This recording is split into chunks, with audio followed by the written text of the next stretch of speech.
एक बार की बात है, संजना और रंजना नाम की दो बहनें थीं। संजना बड़ी थी और रंजना उसकी छोटी बहन थी।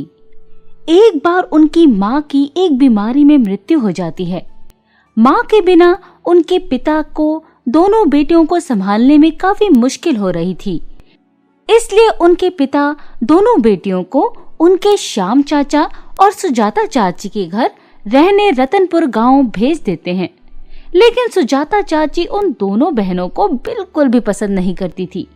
वो उनसे घर के सारे काम करवाती और काम नहीं करने पर बहुत डांट लगाती थी। और दूसरी तरफ सुजाता चाची की भी एक बेटी थी, पूजा, जिसे वो बहुत ज्यादा मानती थी। एक दिन सुजाता चाची ने रंजना से बहुत काम करवाया। वो छोटी थी और काम करते करते पूरी तरह थक गई। संजना दीदी, सुजाता चाची हमसे बहुत काम करवाती है। लगता है मैं बीमार पड़ जाऊंगी।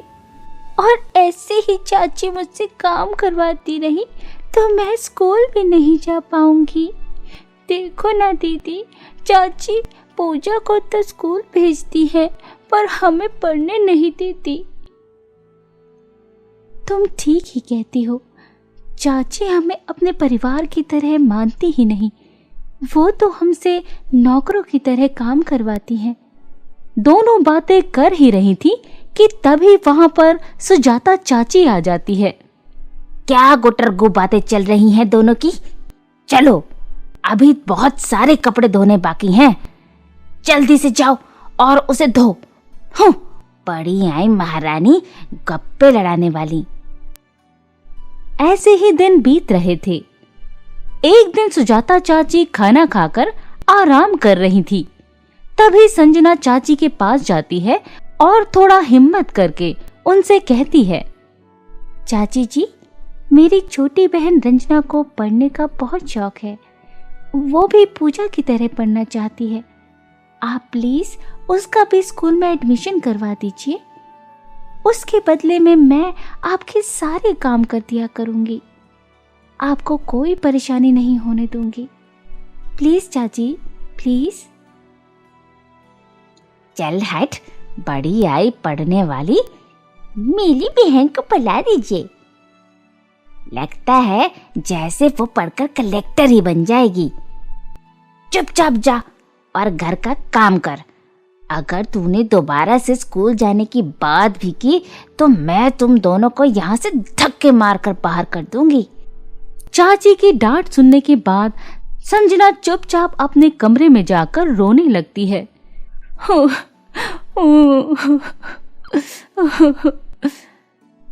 तभी रंजना कमरे में आती है। दीदी, चुप हो जाइए। मैं जानती हूँ कि मेरी वजह से आपको चाची से इतनी डांट पड़ी। आपसे मैं कभी भी पढ़ने की बात नहीं करूंगी। इतना कहकर दोनों बहनें रोने लगती हैं। तभी थोड़ी देर में सुजाता की बेटी पूजा स्कूल से वापस लौटती है। मम्मी, मुझे भूख लगी है, कुछ खाने को मिलेगा? अरे कहाँ चली गई दोनों? मैंने तुम्हें पूजा के लिए पहले से खाना परोस कर रखने को कहा था ना। अब जाओ जल्दी से किचन और मेरी प्यारी बेटी के लिए खाना लेकर आओ।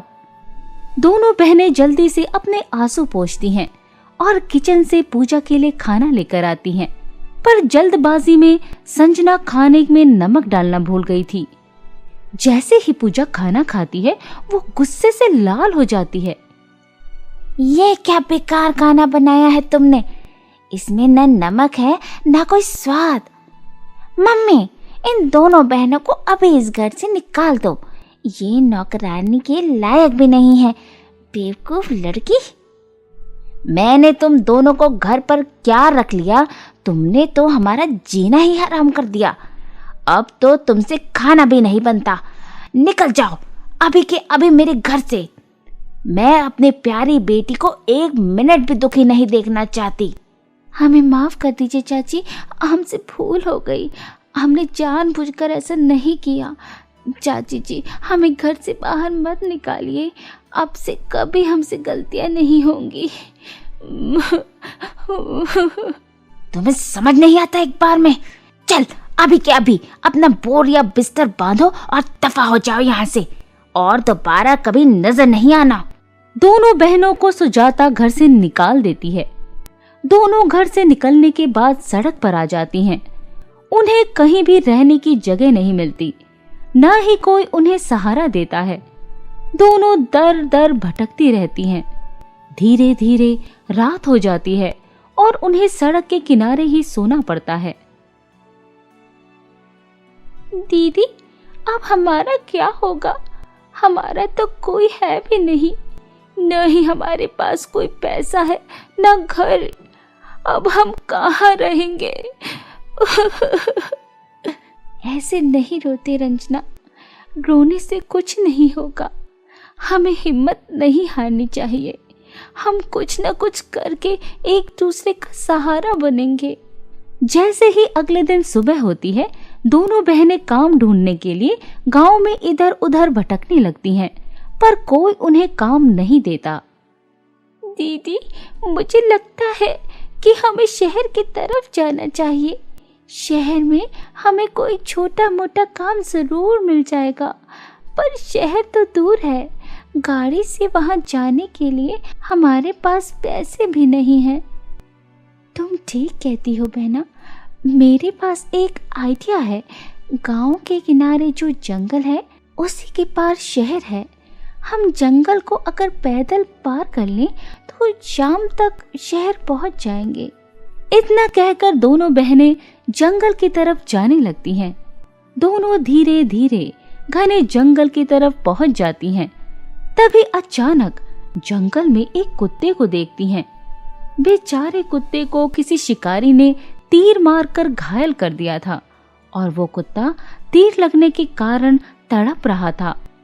तभी संजना वहां जाती है और कुत्ते के तीर को आराम से बाहर निकालती है। वो प्यास से तड़प रहा होता है। तभी रंजना कहती है, दीदी वहां देखिए, पास में एक नदी है। हम इस कुत्ते के बच्चे को उस नदी से पानी पिला सकते हैं। दोनों बहनें उस कुत्ते के बच्चे को नदी से पानी पिलाती हैं और उसके घाव पर जड़ी बूटी का लेप लगाती हैं। थोड़ी देर में कुत्ता ठीक हो जाता है। दोनों बहनें अब काफी थक जाती हैं और नदी के किनारे बैठ जाती हैं। तभी नदी के बीच से एक सुंदर परी निकलती है। तुम दोनों बहनें कितनी दयालु हो। तुमने आज एक छोटे से जानवर को मरने से बचाया है। मैं तुम दोनों से बहुत खुश हूँ। मैं तुम दोनों को कुछ इनाम देना चाहती हूँ। ये देखो, ये नदी 3 नदियों का संगम है। एक नदी सोने की नदी है। अगर तुम उसमें जाओगी तो तुम्हें ढेर सारा सोना मिलेगा। दूसरी नदी हीरे की नदी है। उसमें तुम्हें ढेर सारा हीरा मिलेगा। तीसरी नदी एक ऐसी है जो एक वृद्ध आश्रम की तरह है। अगर तुम उसमें जाओगी तो तुम्हें बूढ़े लोगों की मदद करनी पड़ेगी। अब बताओ कि तुम्हें किस नदी की तरफ जाना है? दोनों बहनें कुछ देर सोच में पड़ जाती हैं। तभी संजना कहती है, परी जी, हमें मेरे माता पिता ने सिखाया था कि कभी लालच नहीं करनी चाहिए और हमेशा जरूरतमंदों की सेवा करनी चाहिए। इसलिए हम वृद्ध आश्रम वाली नदी की तरफ जाएंगे। हमें सोने और हीरे का कोई लालच नहीं है। दूसरों की सेवा करना ही सबसे बड़ा धन है और पुण्य का काम है। तुम दोनों बहुत अच्छी हो। तुम्हारे अंदर कोई लालच भी नहीं है। तुमने मेरी ये परीक्षा भी पास कर ली है। इसलिए मैं तुम्हें इस जादुई नदी से एक सोने का नेकलेस देती हूँ। इसे बेचकर तुम बहुत सारे पैसे कमा सकती हो। दोनों बहनें जादुई नेकलेस को शहर में बेचकर ढेर सारा पैसा कमाती हैं और उन पैसों से अपने लिए शहर में एक सुंदर सा घर खरीदती हैं।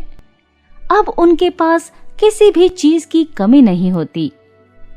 उधर सुजाता चाची के पति की भी किसी बीमारी से मौत हो जाती है और उनके पास पैसों की बहुत कमी हो जाती है।